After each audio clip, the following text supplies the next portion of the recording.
Nagkalat sa social media ang nakakagulat na revelasyon ni Charis Pempenko na ngayon ay kilala na bilang si Jake Cyrus. Sa libro na may pinamagatang I Am Jake na siya mismo ang nagsulat ay madaming revelasyon na gumulantang sa publiko. Alam ng madami kung ano ang dinanas na hirap ni Jake sa kanyang ina nung nagsisimula pa lamang ito sa kanyang karir at minsan na ding ipinalabas ang kwento ng kanyang buhay.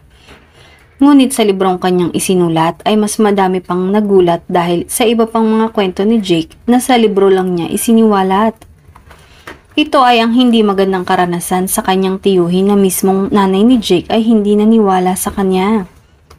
Ngayon nga ay sari-saring komento ang nagsisilabasan tungkol sa pangyayaring yon. Mariin naman itong pinabulaanan ng kanyang nanay na si Raquel Pempenko at sinabing ang nakasulat sa libro ay pawang walang katotohanan. Kwento ng iba ay wala namang motibo si Jake para gumawa ng kwentong walang katotohanan. Ngunit ano kaya ang totoong kwento sa likod ng librong isinulat niya?